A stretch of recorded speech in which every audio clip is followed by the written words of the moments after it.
2년 후에야 세상에 드러난 안태랑 씨 사건, 반복되는 비극을 막기 위한 정부와 군 당국의 책임 있는 변화와 조치를 촉구한다. 지난 2023년 5월 육군 포술 경연대회에서 K니온 자주포 조종수였던 안태랑 씨는 포신에 얼굴이 끼이는 참혹한 사고를 당했습니다. 단지 시간이 지체되었다는 이유로, 대회 성적이 걱정된다는 이유로 지휘관들의 조급한 지시 속에 절차가 무시된 결과였습니다. 그는 턱뼈가 부러지고 얼굴뼈가 으스러지는 등 상상하기에도 힘든 부상을 입었으며 14시간에 가까운 대수술 끝에 간신히 목숨을 건졌습니다.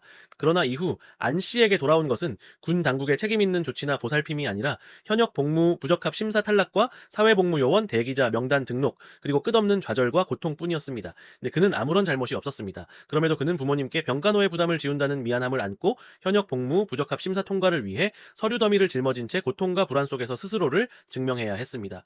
그러나 전역이 가능할 것이라는 간부의 말과 달리 매뉴얼에 충족되지 않는다는 이유로 그는 현역 복무 부적합 심사에서 탈락했습니다. 여단장은 차라리 부대로 복귀해 통원 치료를 받으라는 무책임한 조언을 내놓기까지 했습니다. 군은 그의 신체뿐 아니라 마음까지 깊이 상하게 했던 것입니다.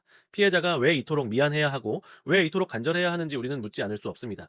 계속된 거절과 외면은 안 씨에게 깊은 트라우마로 남았습니다. 다른 군사고 희생자들의 소식을 접할 때마다 이유 모를 죄책감에 시달렸고, 자신의 사고 발생 한 달여 뒤에 일어난 채 해병 순직 사건에서도 정부가 보여준 무책임한 태도는 그의 좌절을 더욱 깊게 만들었습니다. 억울하게 목숨을 잃은 장병조차 이런 대우를 받는 현실 속에서 살아남은 자신이 무슨 말을 할 수 있겠느냐는 절망적인 자조가 그의 마음을 짓눌렀습니다. 이 끔찍하고 안타까운 사고는 사건 발생 2년이 지나 안 씨가 유튜브에 군복을 입었고 청춘을 벗었다라는 제목으로 자신의 이야기를 올리면서 비로소 세상에 알려지기 시작했습니다.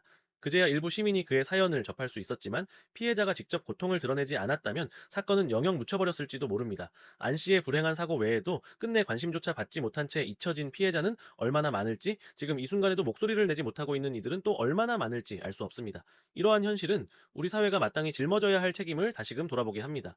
군은 여전히 폐쇄적인 조직 문화 속에서 장병을 소모품처럼 취급하며 사고와 피해에 대한 책임을 피해자에게 떠넘기고 있습니다.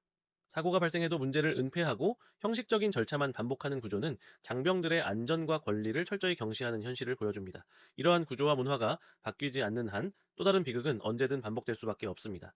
정부와 군 당국은 더 이상 안타까운 희생이 반복되지 않도록 장병의 생명과 안전을 최우선으로 하는 근본적이고 체계적인 변화를 책임있게 추진해야 할 것입니다.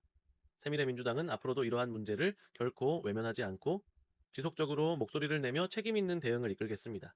국민 한 사람 한 사람의 안전과 권리를 지키고 국가를 위해 헌신하는 이들이 불합리하고 억울한 상황에 놓이지 않도록 최선을 다하겠습니다. 국민의 삶을 보호하고 내 삶을 지켜주는 나라를 만드는 길에서 끝까지 앞장서겠습니다.